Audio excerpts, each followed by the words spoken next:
Mga showbiz saksi, muling dumagundong ang Big Dome sa ikalawang concert ng comic duo na sina Jose Manalo at Wally Bayola. Nagpasiklab din sa concert ang bulilit na barkada si Raisa May Dizon na isa sa mga guest. Saksi si Nelson Canlas.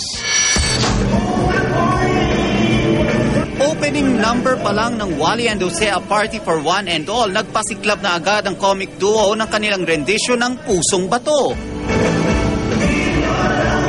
Maya-maya pa, kiniliti naman nila ang mga manonood sa pagsasayaw.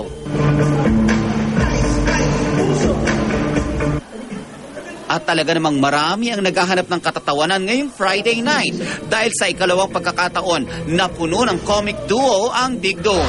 At masayahin lang talaga siguro mga Pilipino para magpunta sa rito at sila na rin yung pumuno ng Araneta ngayon. Mga tao ng mga Pilipino talaga mahilig yan sa mga kasiyahan, katuwaan, at syempre, sahod. Sa sweldo kasi.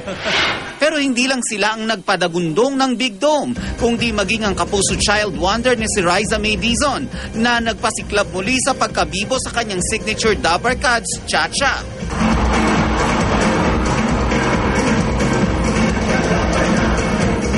Maging ang pagkanta ni na Wally at Jose ng kantang Anak, naroon si Raisa na inarte ang lyrics.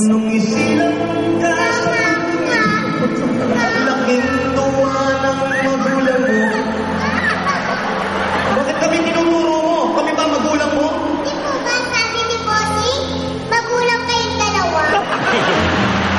Sana makita nila ako nasa taas, sa mga nasa taas. Kasi maliit lang po ako eh. Nakadagdag dingning pa sa concert ang iba pang naglalakihang kapuso stars tulad ni na Bossing Vic Soto, Dingdong Dantes at singer-songwriter Ogie Alcacid. Kay Jose at Wally, congratulations, no? Hindi biro itong nagawa ninyo. Sa mga nakamiss, huwag mag-alala dahil mapapanood ang comedy concert ni na Jose at Wally sa Sunday night box office ng GMA ngayong Abril. Nelson Canlas ang inyong saksi.